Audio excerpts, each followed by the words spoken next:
فاتحہ برائے نظر شہداء کربلا علیہم الصلاۃ والسلام۔ بسم اللہ الرحمن الرحیم، الحمد للہ رب العالمین۔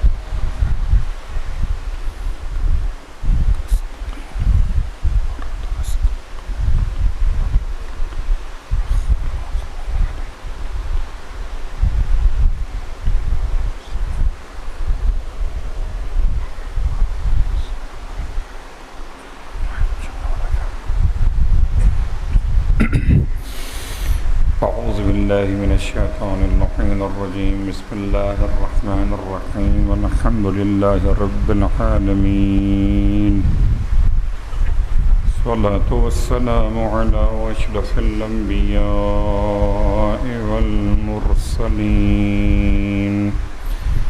سیدنا ابی القاسم محمد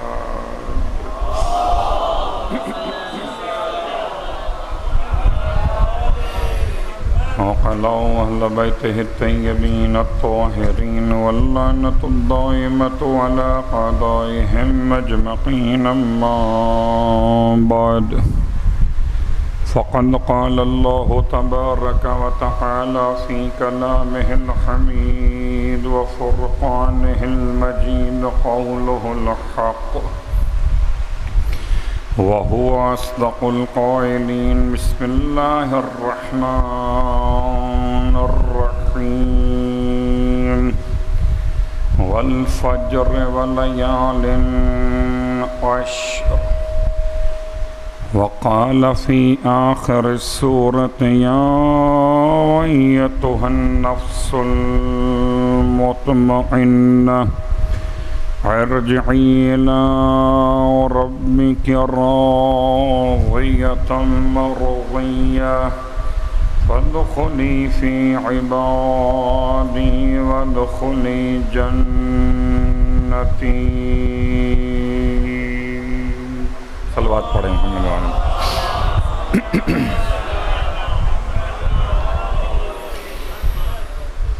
تمام تعریفیں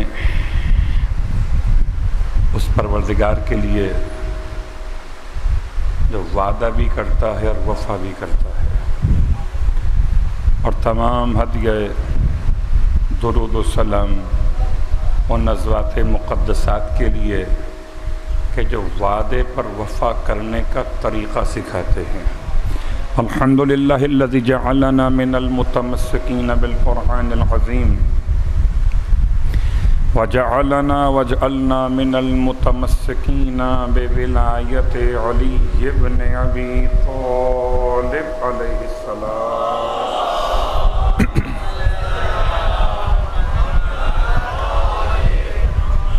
عظم اللہ اجورنا و اجورکم بمصابنا بالحسین علیہ السلام، وجعلنا وإياكم إن شاء الله من الطالبين بصأره مع وليه الإمام المهدي من آل محمد عليهم السلام۔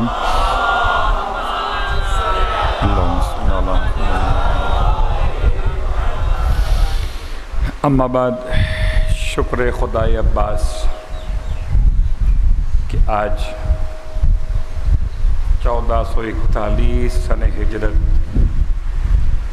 اس فرش عزا پر محرم کی 7 تاریخ منتخب ہوئے برائے ذکر عباس۔ واقعاً تمام شہیدوں کا تذکرہ اپنے مقام پر کربلا کی عظیم درسگاہ میں ایک دن کے مدرسے میں حضرت عباس کی شخصیت اور حضرت عباس کے کردار کو اگر الگ سے پڑھنا چاہیں تو ایک مجلس تو کیا عشرے ہو جائیں تب بھی عباس سمجھ میں نہیں آئے۔ عباس کو سمجھنے کے لیے انسان کو معرفت کے بہت سارے راستے طے کرنے پڑیں گے۔ آئیے حضرت عباس پر لب کشائی کرنے سے پہلے اپنے عنوان کو مربوط کرتے ہوئے کربلا معلیٰ میں سرکار سید الشہداء کی خدمت گزار 72 افراد کی کیا صفات تھیں۔ لقمہ حرام پیٹ میں نہیں تھا، اور جس کے لقمہ حرام پیٹ میں ہو وہ کربلا والوں کے ساتھ شہیدوں میں شامل نہیں ہو سکتے۔ دوسرا، کربلا والے شہیدوں کی خاص بات، یا اس کو ہم یوں کہہ لیں کہ عاشورے کے مدرسے کے ایڈمیشن کی سیکنڈ شرط کہ جو کربلا کے طالب علم تھے وہ بے حس نہیں تھے۔ صلوات پڑھے محمد و آل محمد۔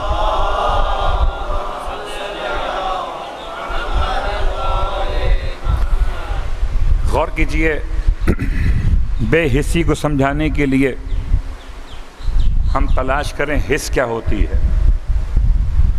حس، احساس، حواس، یہ تینوں ایک ہی مادے سے نکلے ہوئے مختلف لفظ ہیں۔ عرب کے جہلا پیغمبر کی بات پر ایمان کیوں نہیں لاتے تھے؟ ہو سکتا ہے ان میں سے کوئی ایسا ہو جو ایمان لانے کا ارادہ بھی کرے تو اس کی بے حسی اس کے آڑے آتی تھی۔ یعنی قرآن مجید نے 2 طریقے سے مسائل کو بیان کیا۔ ایک مسئلہ، وہ کہتے تھے وجدنا علیہ آباءہم، وجدنا علیہ آباءنا، ہم نے اسی عقیدے پر اپنے باپ دادا کو پایا ہے۔ تو اپنے باپ دادا کے راستے کو نہیں چھوڑ سکتے۔ اور کربلا میں قسم بخدا کتنے افراد نے اپنے باپ دادا کے راستے کو چھوڑا، ورنہ آسان نہیں تھا۔ کربلا کے میدان میں کسی ایسے فرد کا حسینی ہو جانا آسان نہ تھا جس کا باپ حسینی نہ ہو۔ صلوات پڑھے محمد والا۔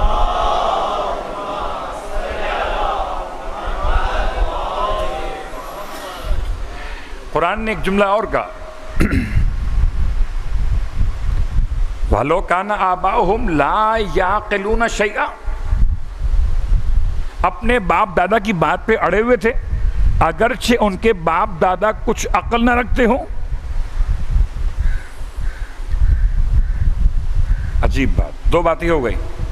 اندھی تقلید، اپنے باپ دادا کی اندھی تقلید، جو اندھا مقلد ہو وہ حسینی کیسے ہوگا؟ دوسرا مسئلہ کہ عاشورہ امام حسین اور آنے والوں کی صفات میں ایک صفت کہ کبھی ایسا بھی تھا کہ تقلید اندھی نہیں تھی، لیکن اللہ کے رسول کی بات سننے کے لیے تیار نہیں ہوتے تھے۔ کیا مطلب؟ یجعلون اصابعہم فی اذانہم، وہ اپنی انگلیوں کو اپنے کانوں میں ڈال دیتے تھے کہ پیغمبر کی بات نہ سننی پڑے۔ خوب کربلا کے میدان سے پہلے ختمیہ مرتبت کا مرحلہ، مکہ المکرمہ کی کافر نوجوان نسل سے کہتے تھے دیکھو محمد کی بات میں سننا، کیا کریں کہ اگر تمہیں خانہ کعبہ کا طواف بھی کرنا ہو، عجیب تھا وقت کہ طواف خانہ کعبہ بھی کرو اور محمد کی بات نہ سنو۔ کہ کیسے ممکن ہے طواف کریں آپ ان کی بات نہ سنیں؟ کیوں کہ پیغمبر بیٹھتے تھے ہجر اسماعیل کے مقام پر، اور ہجر اسماعیل داخل طواف خانہ خدا۔ صلوات پڑھ لیں محمد و آل محمد۔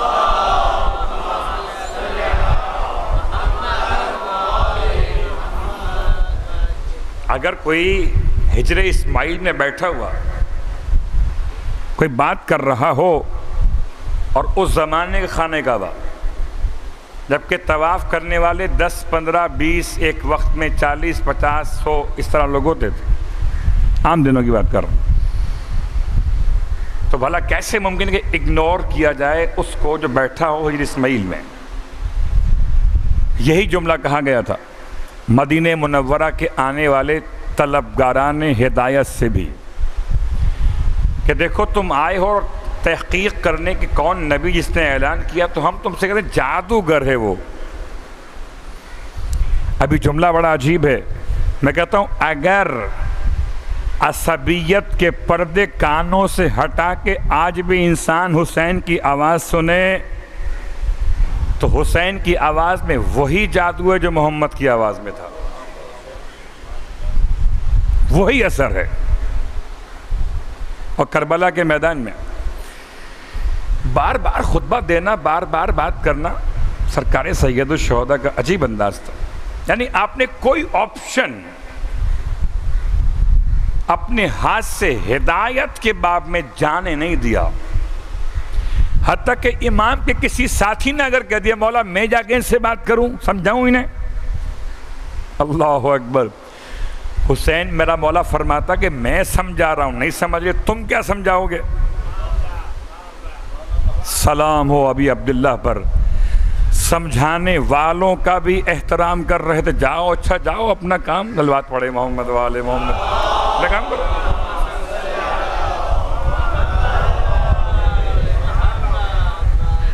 اور محرم کی 6 تاریخ اور 7 تاریخ اور سمجھانے کا ایک انداز دے کر جناب بریٹ تک پہلیں گے بات کو لے کر۔ 6 محرم آخری دن تھا جب عمر سعد نے امام علیہ السلام سے اپنے تمام تر مذاکرات معطل کیے۔ ہوا کیا تھا کہ خولی بن یزید اصبعی نے خط لکھ دیا تھا، اس خط کے اعتبار سے 7 محرم کو پانی بند ہوا، اور اتنا خوف تھا عمر سعد کو ابن زیاد کا کہ اس نے 3 الگ الگ لشکر معین کیے۔ پہلے لشکر کے 500 سپاہی تھے، دوسرے کے 4000 تھے، آخر میں شبس ابن ربعی کے ساتھ 3000 کا دستہ اور لگا دیا۔ فرات کا کنارہ، کربلا کا علاقہ، چپے چپے پر شبس بن ربعی کہتا ہے تو فکر نہ کر، پرندہ بھی ہماری نگاہوں میں آئے بغیر فرات سے پانی نہیں لے سکے۔ ایسے میں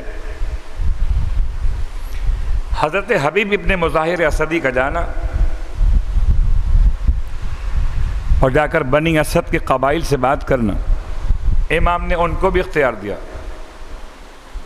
گرچہ ان کا یہ جانا 9 محرم کو ہے، جائیے آپ بھی جائیے 9 محرم تک، یعنی ہدایت کے راستے کھلے رکھے گئے 10 محرم تک، تاکہ کوئی بھی اگر ہدایت کا طلبگار حسینی بننا چاہے، اسی لیے شاید فرش عزا پر آنے پر کوئی پابندی نہیں ہوتی، عیسائی آئے کہ یہودی آئے، بت پرست آئے کہ خدا کا منکر آئے، ایک مرتبہ آئے تو صحیح، اس لیے کہ جب تک طبیب کے پاس مریض قریب نہ آئے تو علاج کیسے ہو؟ تو فرش عزا حسینی پر فقہی مسئلہ نہیں لگتا، ہاں اگر مسجد میں ہو تو الگ موضوع ہے، فرش عزا پر ہو تو موضوع الگ ہے۔ مسجد میں وہ آئے جو فرش عزا سے ہو کر گیا ہو، جو ہدایت کو سمجھ کے گیا ہو تو جائے مسجد میں، جب ہدایت سمجھی ہی نہیں ہے، صلوات پڑھے محمد والے محمد۔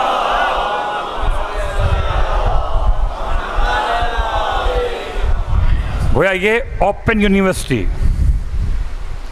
اللہ اکبر، وہ ایک دن کا مدرسہ تھا، اب پورے سال بھر کا مدرسہ ہے، سال بھر حسینیت ہے، کلو یومن عاشورا۔ یہ قول معصوم نہیں ہے لیکن ہے بڑا حسین قول۔ کلو یومن عاشورا و کلو ارضن کربلا، ہو سکتا ہے کوئی اس کو اپنے لحاظ سے پڑھے تو انما الاعمال بالنیات۔ ہم تو یہ سوچ کے پڑھتے ہیں کہ ہر دن عاشور، کیا مطلب کہ ہر دن کا مدرسہ ہدایت کھلا ہوا ہے۔ وَكُلُّ أَرْضٍ کربلا، کربلا جائیں کہ نہ جائیں، جس زمین پر ہدایت کا سبق مل جائے، کوئی انسان مفادات کی زنجیریں توڑ کر حر بن جائے تو کربلا ہو جاتی ہے۔ مثال دوں آپ کی خدمت میں کہ جس دن انسان اپنے رب کو پہچان لے تو عرفہ ہو جاتا ہے، اور 9 ذی الحج کو بھی اللہ کو نہ پہچانے تو عرفہ نہیں ہوتا۔ جس دن انسان اپنے جذبات قربان کرے اللہ کے لیے عید قربان ہو جاتی ہے۔ کیا فرمایا تھا مولا نے کہ جس دن انسان اپنے آپ کو گناہوں سے بچا لے وہ دن عید کا دن ہے۔ یہ تو بات تھی محرم کی 9 تاریخ، حضرت حبیب ابن مظاہر الاسدی جب قبیلہ بنی اسد کے پاس پہنچے، اور آپ نے، کہ آپ بھی اسی قبیلے کے سردار تھے، کہ میں تمہیں ایک بڑی خبر پہنچانے کے لیے آیا ہوں، نجات کی خبر ہے، شفاعت کی خبر ہے، ختمیہ مرتبت کے سامنے سرخرو ہونے کی خبر ہے، آؤ۔ لوگ تیار ہوئے، اور تیار ہوئے تقریباً 400 افراد تیار ہوئے۔ لیکن آپ کیا سمجھتے ہیں، ہر قبیلے میں عبید اللہ ابن زیاد کے جاسوس گھسے ہوئے تھے۔ خبر لیک ہو گئی کہ اتنے لوگ بنی اسد کے جو نینوا میں آباد تھے، یہ وہی لوگ ہیں کہ جن سے امام نے زمین کربلا پرچیز کی ہے، کہ یہ نکل لیں لشکر حسین کی مدد کے لیے۔ گرچہ روایت ہے امام جعفر صادق علیہ السلام کے اعتبار سے، میں اس لیے پڑھ رہا ہوں یہ روایت کہ شاید آپ کے ذہن میں میرے اس بات کے بعد سوال اٹھے کہ مولانا آپ نے کیسے پڑھ دیا یہ۔ امام روز تاسوعہ کی تعریف کرتے ہیں۔ روز تاسوعہ یعنی کہ عاشورہ سے 1 دن پہلے، 9 محرم، لشکر یزید کو اطمینان تھا کہ اب کوئی حسین کی مدد کو نہ آ سکے گا، تو حبیب ابن مظاہر کا لشکر جمع کرنا یہ کب ہوا پھر؟ تو آپ کی خدمت میں عرض ہے کہ روایت دوبارہ پڑھی جا کے۔ امام فرماتے ہیں لشکر یزید کو اس بات پر اطمینان 9 محرم کو ہو گیا کہ اب کوئی عراق کے باہر سے حسین کی مدد کو نہیں آ سکے۔ سارے بارڈر سیل کر دیے گئے، سمجھیے آپ۔ لیکن یہ نینوا کہاں پر ہے؟ یہ نینوا فرات کے کنارے سے ملا ہوا علاقہ ہے۔ ایک حبیب ابن مظاہر کا خطبہ اور دعوت ہدایت، اور ایک اور شخصیت اور امام کے لشکر میں شامل ایک حسین و جمیل چہرہ، بہت کم پڑھا جاتا ہے ان کو، حضرت برائر ابن خزیر حمدانی۔ میں اپنے تاریخ کے طالب علموں کے لیے بیان کر رہا ہوں کہ کربلا میں واحد مباہلہ ہوا۔ صلوات پڑھے محمد و آل محمد۔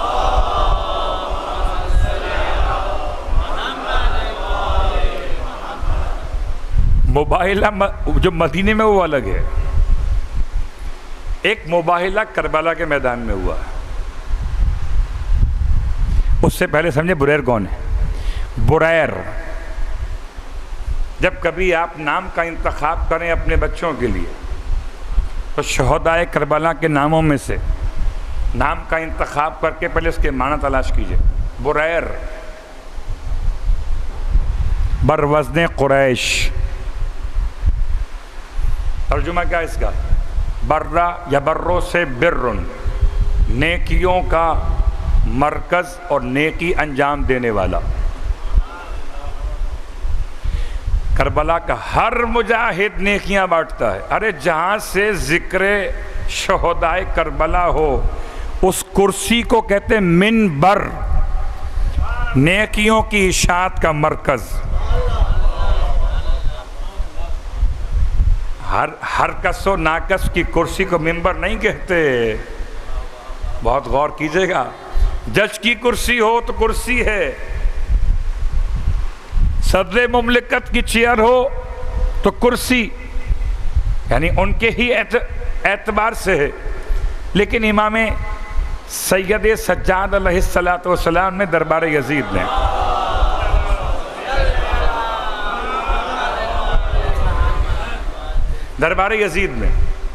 خطبہ دیا ہے نا، وہ خطبہ دیا منبر پر.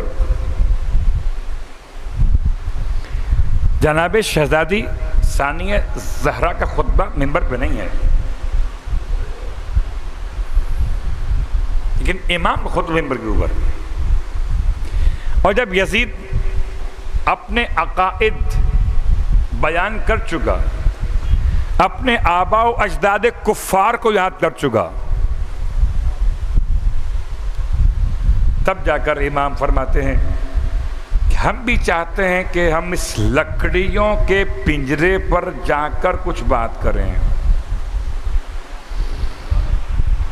میں حیران ہوں لفظ منبر کا پہلا استعمال کب ہوا؟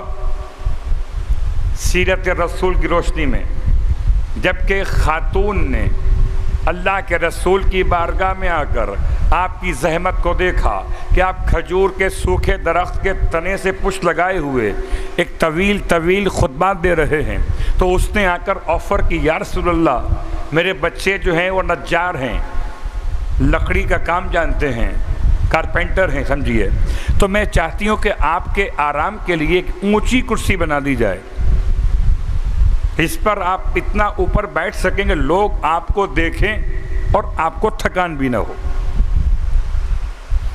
یہ رسول خدا کی زندگی میں منبر کی تاریخ. لیکن کیا اس کے بعد منبر نہیں تھا؟ تھا منبر، اور ایسا منبر تھا کہ مولا متقیان علی ابن ابی طالب علیہ السلام سے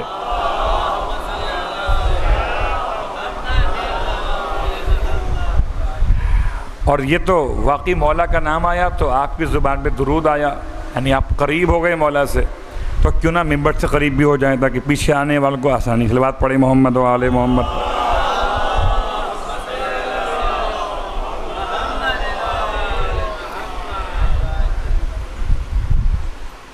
میں چاہتا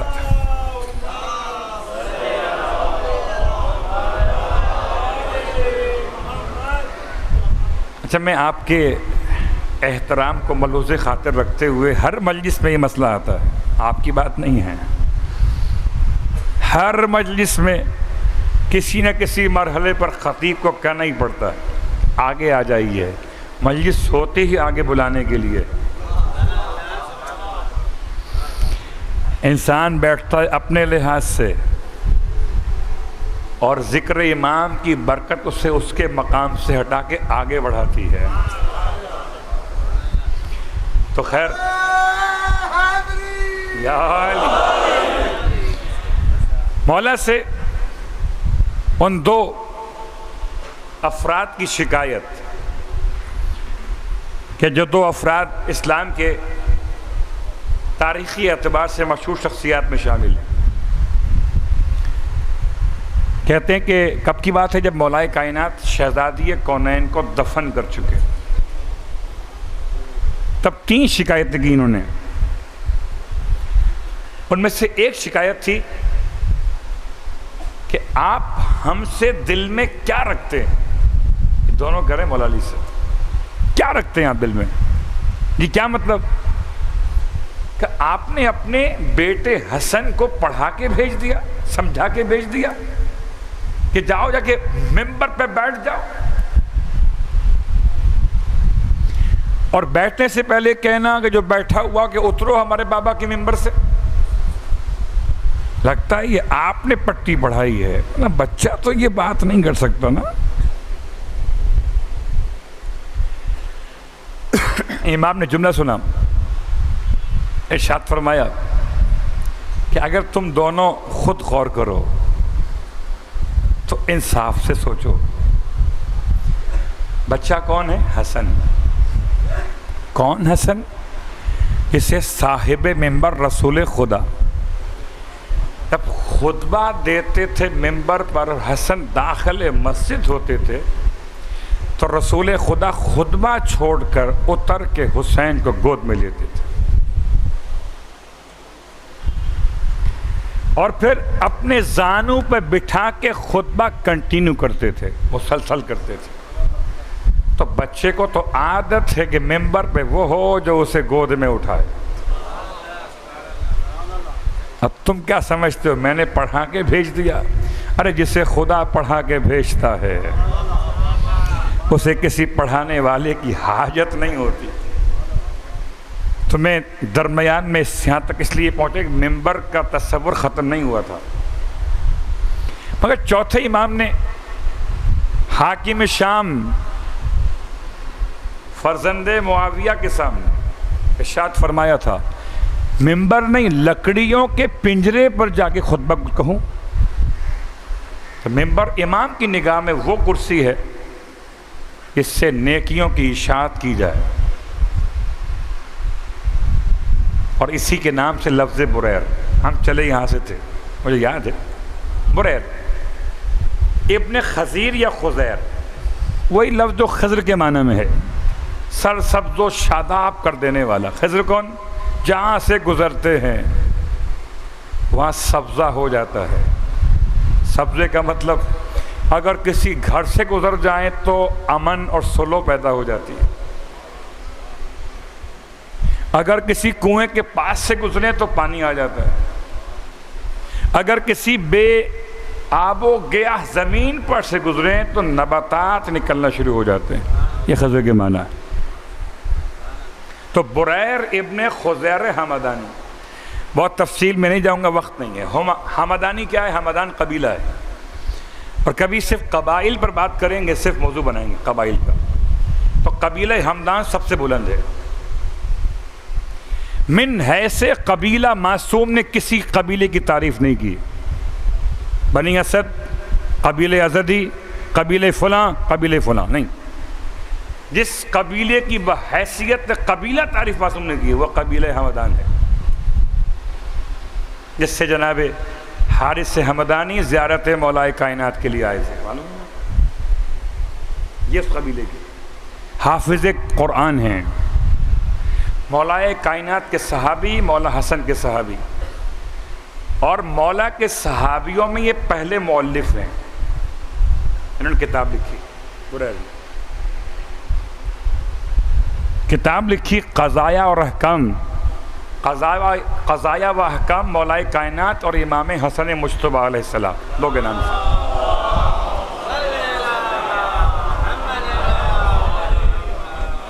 میں نے پہلے اس لیے کہا کہ اور بھی جو مؤلف ہیں اور رسول خدا کے صحابی بھی ہیں، یہ مولا کے صحابی شروع ہوئے۔ بریر 80 سال کے بوڑھے،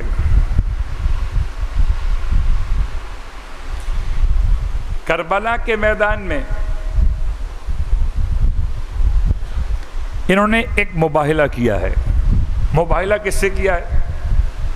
بریر 10 محرم کی شب میں مسکرا رہے تھے، کہتے ہیں مسلم ابن اوسجہ اور حبیب ابن مظاہر کے ساتھ بیٹھے تھے، تو مسلم نے کہہ دیا بریر آج تو مسکرانے کی رات تو نہیں ہے۔ بریر رونے لگے، فرمایا آپ تو میری زندگی جانتے ہیں، میں کبھی مذاق اور مسکرانے کی زندگی گزارنے کا عادی نہیں ہوں، اتنے صاحب تقویٰ تھے، لیکن آج مسکراہٹ اس لیے آ گئی کہ اپنے آپ کو اپنی نجات سے اتنا قریب دیکھ رہا ہوں کہ بس یہ تلوار چلے اور ہم اخروی آرام گاہ میں چلے جائیں۔ کتنا یقین تھا اس مدرسے کے طلباء کو، اتنا یقین تھا اپنی کامیابی پر۔ بریر جب میدان کربلا میں گئے تھے تو بریر کے مقابلے میں شخص آیا جو آپ کو پہلے سے جانتا تھا، اور عجیب اتفاق، اس کا نام ہے یزید بن معقل ازدی. یہ آیا بریر کے مقابلے پر، اور بریر کی اس سے پرانی نوک جھونک رہتی تھی مسئلہ امامت و خلافت پر.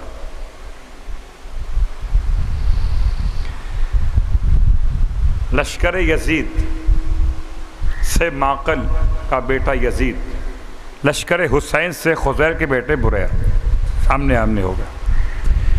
اب کہتا ہے یزید بن معقل کہ اچھا ہوا تم میرے سامنے آ گئے، اب آؤ ہم دونوں مل کر آج جنگ کرتے ہیں اس نیت سے کہ ہم میں سے جو سچا ہو، تم علی والے ہم حکومت والے، ہم میں سے جو سچا ہو خدا اس سچے کے ہاتھوں جھوٹے کو قتل کروا دے. عجیب مباہلہ. صلوات پڑھے محمد والے محمد.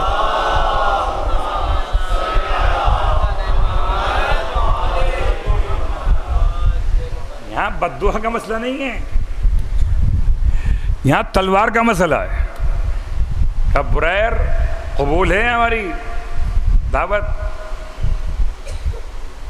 بریر کہتے ہیں بالکل قبول، آؤ بسم اللہ کرتے ہیں. اچھا ہے فیصلہ یہیں ہو جائے کہ حق علی والوں کے ساتھ ہے کہ حکومت والوں کے ساتھ ہے.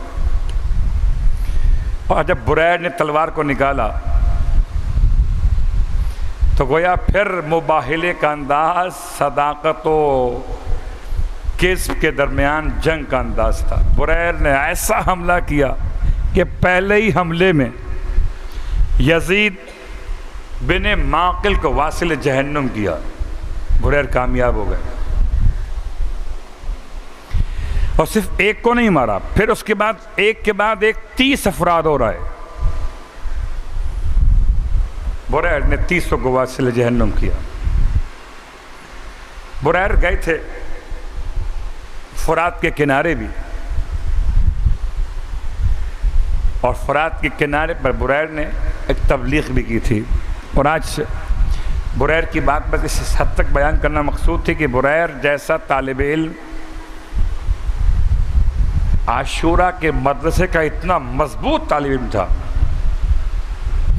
کہ اس نے تلوار کی بنیاد پہ مباہلہ کیا. اللہ اکبر. لیکن فرش عزا پر آج لب کشائی کروں حضرت عباس کے عظمت کو بیان کرنے کے لیے. حضرت عباس کو سقا کیوں کہا جاتا ہے؟ آپ کے دو خاص القابات پہ بحث کریں گے آج ربط مصائب سے پہلے. سقا، سقا مبالغہ آ رہی ہے ساقی سے. ساقی مانے پلانے والا نا، ترجمہ غلط ہو گیا. ساقی سیراب کرنے والا. ہر پلانے والا سیراب نہیں کرتا. ساقی ہے اس میں فاعل، اس کا مبالغہ ہے. سقا بہت سیراب کرنے والا. اب ایک لوگ سوال کرتے ہیں کربلا میں حضرت عباس سقا کب بنے؟ محرم کی 7 تاریخ. اصل میں بات یہ ہے کہ مقتل پڑھا بہت کم جاتا ہے کہ اصل مقتل کی بہت سی باتیں جو ہیں وہ پھر آپ کے ذہن سے میچ نہیں کرتی، اس لیے میں بہت آہستہ آہستہ پڑھ رہا ہوں. صلوات پڑھے محمد وآل محمد.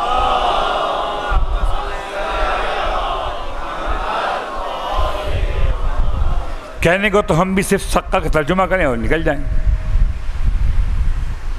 محرم کی 7 تاریخ پانی بند ہوا. ابھی آپ نے سنا کہ 7,500 سپاہی تھے. 501 گئے، 4 ایک گئے، 3 ایک گئے. 7,500 سپاہی تھے فرات کے کنارے کہ جنہوں نے فرات کے کنارے کو اتنا کور کیا تھا کہ پرندہ بھی پر نہیں مار سکتا تھا. ہائے حسین. دن بھر 7 محرم ایسے گزری کہ دور سے فرات کا پانی چمکتا تھا، اور عجیب جملہ مقطع کا سنیں گے، صرف پانی چمکتا نہیں تھا، یزید خبیث صفت افراد پانی کو بھر بھر کے اچھال کے پھینکتے تھے، دکھاتے تھے، آپس میں زور زور سے کہتے تھے پانی کتنا ٹھنڈا ہے، پانی کتنا میٹھا ہے۔ اللہ اکبر۔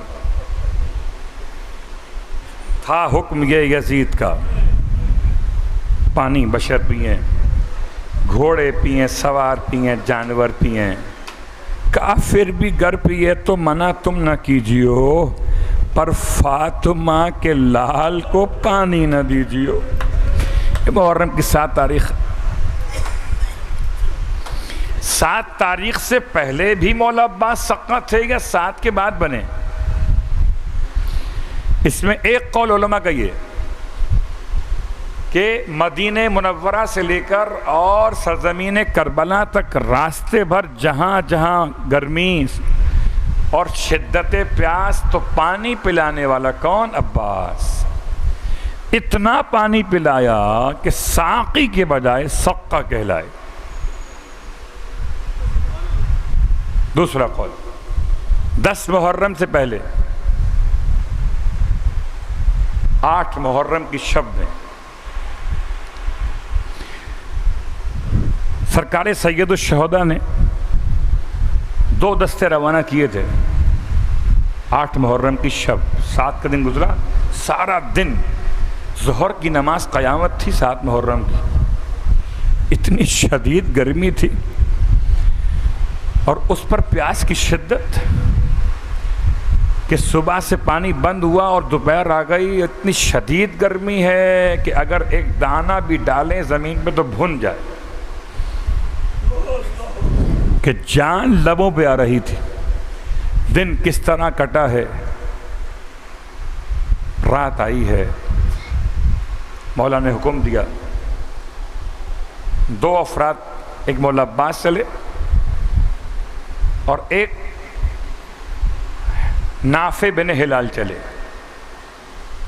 20 افراد پیدل یا 20 افراد مشکیزیں اٹھائے ہوئے باقی سواریوں پر، تقریباً 40 سے 50 افراد کا دستہ چلا ہے فرات کے کنارے، اور فرات کے پاس پہنچ کر نافع نے بات شروع کی اور ایک کیفیت پیدا ہوئی کہ نافع کہتے تھے، پوچھا کون کا؟ میں نافع۔ کہا تم پانی پی لو۔ فرماتے تھے کہ میں پانی پی لوں اور زہرا کی اولاد پیاسی رہے، حسین پیاسے رہے؟ ممکن نہیں۔ کہتے ہیں باقاعدہ تکرار بڑھی اور فرات کے کنارے پر حضرت عباس کے ساتھ جو لوگ تھے حملہ کیا ہے اور 20 مشکیزیں پانی کے بھرے۔ 7 محرم کا دن ختم ہوا، 8 کی شب۔ یہ خیال ہے گرمی کا موسم ہے اور مشکیزیں کتنے بڑے ہوتے ہیں، یہ خیال ہے کہ بچے کتنے تھے، بیبیاں کتنی تھیں، غلام کتنے تھے، کنیزیں کتنی تھیں، ارے حیوانات، سواریاں اور اماریاں کتنی تھیں۔ اب جو پانی آئے گا نا سب کے لیے آئے گا۔ اللہ اکبر۔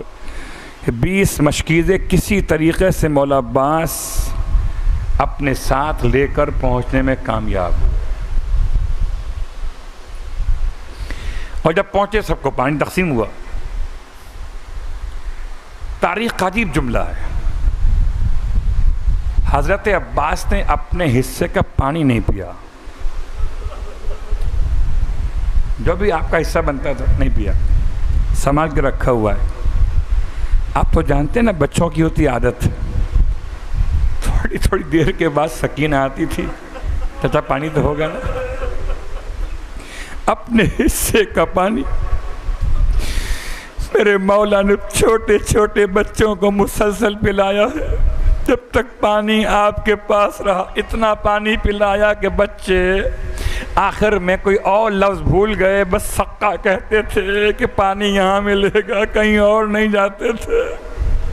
بس حضرت عباس کے پاس آتے تھے، پانی اگر مل سکتا ہے آج تو یہیں مل سکتا ہے، واہ غربتا۔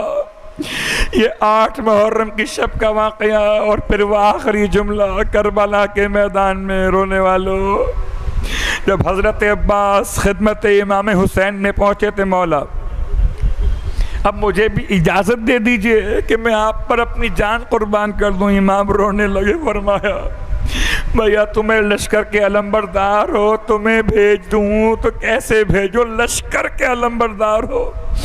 بس یہ سن کر مولا عباس نے سر جھکایا تھا، آقا وہ لشکر کہاں رہا جس کا میں علمبردار تھا۔ امام روتے تھے عباس کو دیکھ کر۔ عباس سمجھ گئے، پلٹ کے واپس آئے، سارے ہتھیار اتار دیے، پھر اپنی شہزادی، اپنی آقازادی کو بلایا۔ شہزادی بڑی پیاس لگی ہوگی، اتنا یقین ہے بچی کو اگر کوئی پانی لا سکتا ہے نا، لا سکتا ہے، کیونکہ یہ 8 محرم کی شب میں ہو چکا تھا، اگر کوئی پانی لا سکتا ہے۔ سکینہ کو اتنا یقین تھا چچا خود نہ پیے گا، مجھے لا کے پلائے گا۔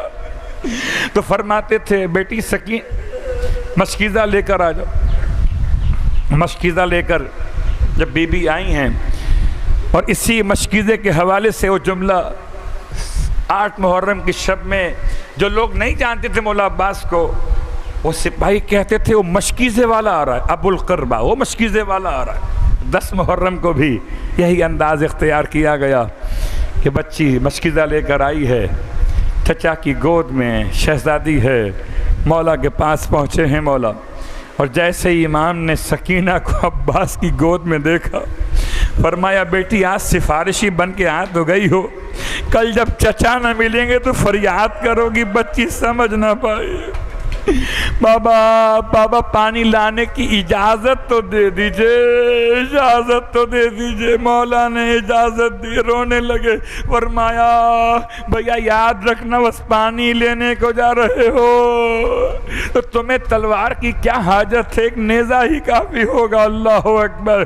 عباس رخصت ہوئے، ادھر جیسی خبر خیموں میں آئی ہے، جناب زینب اولیاء نے ام حفظہ کے ذریعے اپنے ماں جائے کو بلوایا۔ جب امام زینب کے خیمے میں آئے، فرماتی ہیں بھیا سنا ہے عباس رخصت ہو گئے۔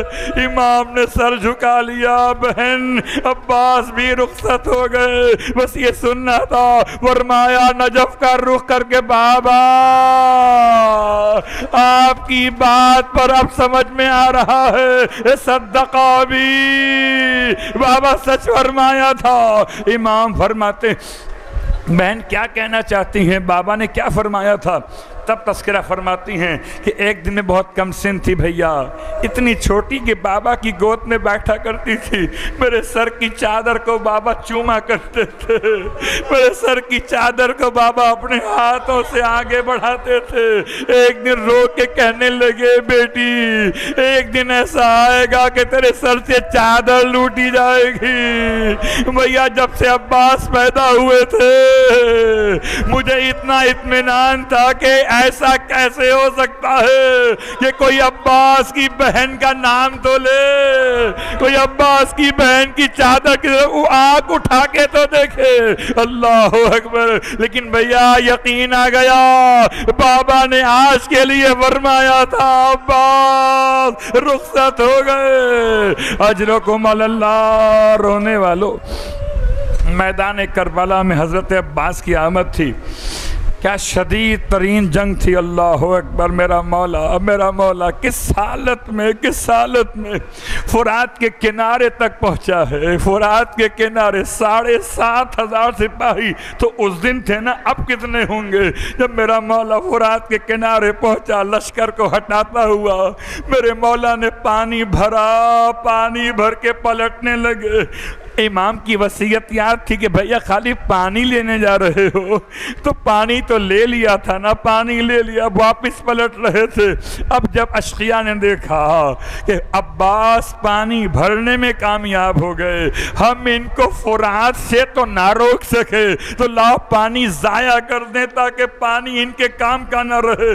ساری سپاہ یزید مل کے ایک عباس پہ حملہ آور ہوئی۔ رونے والوں خدا آپ کو کوئی غم نہ دے، قیامت کا منظر تھا، ایک ایک وجود پہ اتنے تیر مارے گئے کہ کوئی جسم کا حصہ باقی نہ بچا، یہاں تک کہ تیر میرے مولا کی آنکھ میں لگا۔ اجرکم اللہ۔ رونے والوں خدا آپ کو کبھی آنکھوں کی تکلیف نہ دے۔ آنکھوں کی تکلیف میں انسان کے ہوش و حواس پریشان ہو جاتے ہیں کہ آنکھ اتنی تکلیف کرتی ہے۔ اگر آنکھ میں کوئی ریت کا ذرہ بھی اڑ کے چلا جائے تو آنکھ سرخ ہو جاتی ہے، اور انسان سارے کام چھوڑ کے پہلے اپنے ہاتھوں سے اپنے آنکھوں کو صاف کرتا ہے۔ ہائے، یہی جملہ پڑھا تھا روزہ حضرت عباس پر محمد علی خراسانی نے۔ ایک خطیب گزرے ہیں، ایک زمانہ تھا مجلسیں پڑھتے تھے، اتنا گریہ ہوا روزہ عباس پر کہ یہاں تک کہ لوگ روتے روتے بے ہوش ہو گئے۔ کہتے ہیں آغا ابراہیم قزوینی امام جماعت تھے، روتے ہوئے خطیب کے پاس آئے، فرماتے ہیں خطیب اتنی مشکل مصیبت نہ پڑھا کر، تو پڑھ کے چلا جاتا ہے لوگ بے ہوش ہو جاتے ہیں، ہمیں سند ڈھونڈنا پڑتی۔ اللہ اکبر۔ خطیب خاموش ہو گئے، اچھا جیسے آپ کہیں میں خیال کروں گا۔ ہائے، کہتے امام جماعت جب دوپہر کے کھانے کے بعد اپنے بستر استراحت پر آئے، حالت خواب میں آقا عباس کی زیارت ہوئی، فرماتے ہیں ابراہیم میری مصیبتوں کا ایسے تو انکار نہ کرو جیسے تم کربلا میں موجود تھے۔ ابراہیم اچھا مجھ سے سننا چاہتے ہو مجھ پر کیا گزری؟ تو ابراہیم سنو میں بتا دیتا ہوں۔ ابراہیم جب میرے آنکھ میں تیر لگا میرے دونوں ہاتھ کٹ گئے تھے۔ واہ مصیبتہ، واہ محمدہ۔ رونے والوں برداشت کر سکو گے اگلا جملہ؟ ارشاد فرماتے ہیں آقا ابراہیم سے حالت خواب میں، ابراہیم جب آنکھ میں تیر پیوست ہوا تو میں نے بڑی کوشش کی کہ تیر کو سر کو جھٹکا دے کے نکال لوں، اس لیے کہ ہاتھ تو تھے نہیں نا، سر کو بار بار ہلایا کہ تیر اگر ہلکا ہو تو نکل جائے۔ اتنا گہرا پیوست ہوا تھا کہ سر کو بار بار جھٹکے دیے مگر تیر نہ نکلا۔ ابراہیم میں نے ایک اور کوشش کی، میں نے چاہا کہ تیر کو نکالوں، اپنے کٹے ہوئے بازوؤں کے مقام کو جمع کرنا چاہا کہ اس کے بیچ میں روک کے تیر کھینچ سکوں، لیکن ہائے بازو ایسی جگہ سے کٹے تھے کہ آپس میں جمع نہ ہوئے۔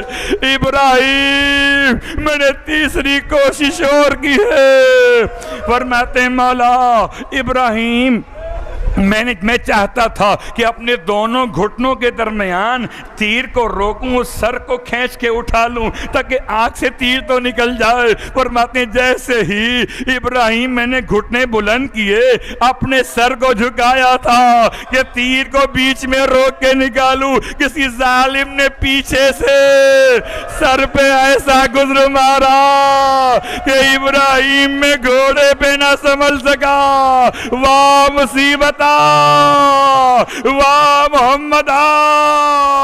رونے والوں مدینے میں دکھیاری ماں یہی کہہ کے روتی تھی کہ لوگوں مجھے بتا تو دو جب میرا بیٹا زین سے زمین پہ گرا تو کیا دونوں ہی بازو کٹ گئے تھے؟ واہ مصیبت، میرا مولا زین سے زمین پر کیسے آیا؟ رونے والوں بس آخری جملہ قیامت کا منظر تھا جب میرا مولا زین سے زمین پر آیا ہے اور آ کر اپنے مولا کو آواز دی ہے کہ مولا غلام کا آخری سلام لیجئے۔ مولا حسین نے جب عباس کا سلام سنا، ایک مرتبہ اپنے دونوں ہاتھوں سے ایک کمر کو تھام لیا، ارے مقتل کی طرف چلے۔ رونے والوں یہ جملہ یاد رکھنا، جس کی کمر میں تکلیف ہو اس کے لیے جھک کر کچھ شے زمین سے اٹھانا تکلیف کو بڑھا دیتا ہے نا۔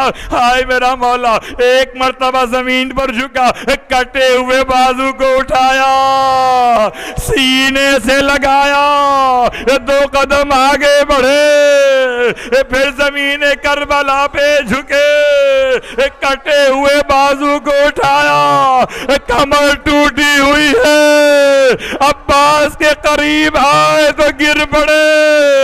عباس کے سرہانے، عجیب میرے مولا کا عالم تھا، عباس کے سر کو اٹھا کر اپنی آغوش میں رکھ لیا۔